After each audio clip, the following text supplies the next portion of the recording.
Support for Big Think comes from Microsoft, delivering people-ready enterprise solutions designed to help companies do more with less. Details at microsoft.com/peopleready. I'm Thomas A. Stewart. I'm the Chief Marketing and Knowledge Officer of Booz Company. If I were a CEO right now, I would be concerned about three big issues. Number one would be liquidity. Can I make it through the night? Can I just get through the crisis? And I think the crisis itself is starting to ameliorate, but there's still, can I make it through the liquidity problem? The second is fitness. Am I fit? Am I lean? Am I operationally fit for the long term? And the third is taking advantage of the strategic opportunities that structural change are going to create. If I were a CEO right now, I would find it very hard to look simultaneously through the microscope at every cost and through a telescope at the future. And that's where I think we're seeing a lot of confusion in executive suites, a lot of paralysis, this feeling like, I don't quite know what to do. I've got to look at every nickel of cost, but I realize at the same time, my industry is going to be changing dramatically. I'd better have a point of view about the future, because if I don't have a point of view about the future, somebody else will. I think that the most important thing to recognize here is, first of all, that there's not a lot to be gained by lying. Your team and the people around you know how business is. You can't fool them, and you're only fooling yourself if you think you can fool them. At the same time, I think that you have to recognize that within the truth, you still have plenty of opportunity to motivate people, and to the more you share with them, the more you rely on them, the more you open up, the more they can help you.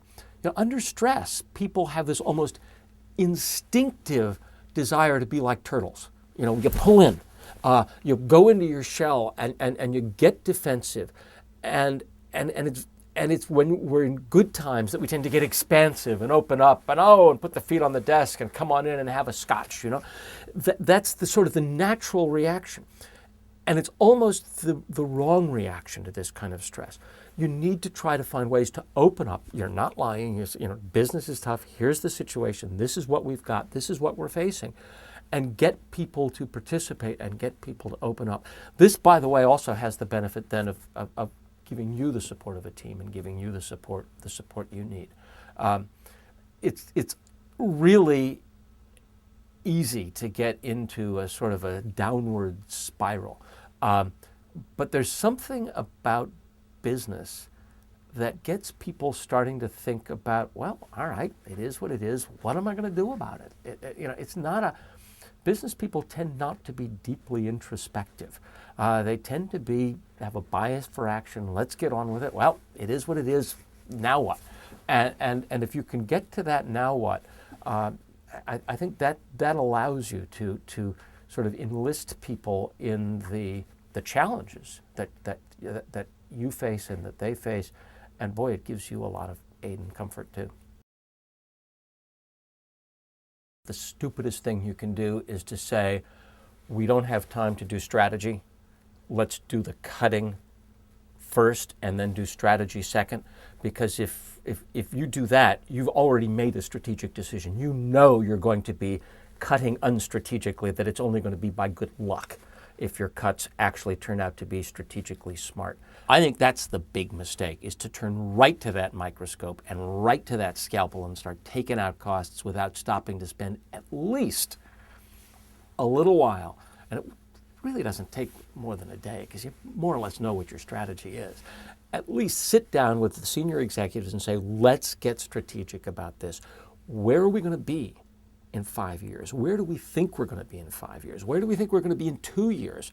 What do we want to make sure we invest in, and what do we think we can divest from? And have that conversation first, and then pull out the scalpel or the corporate liposuction tools.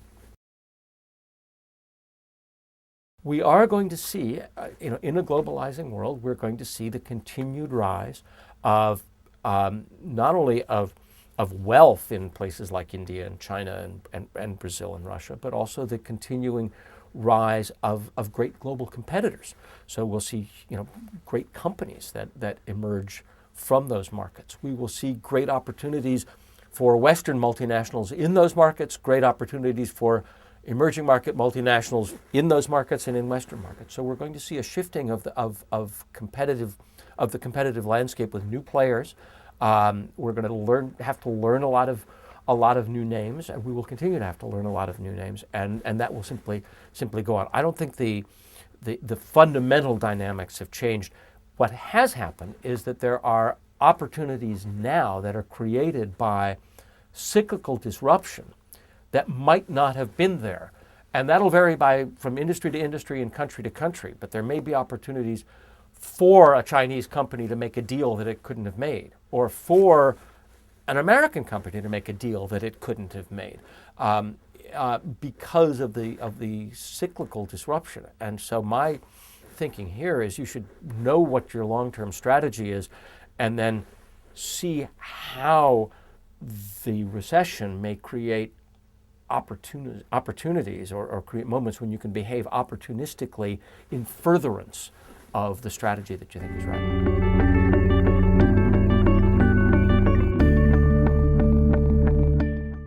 Support for Big Think comes from Microsoft, delivering people-ready enterprise solutions designed to help companies do more with less. Details at microsoft.com/people-ready.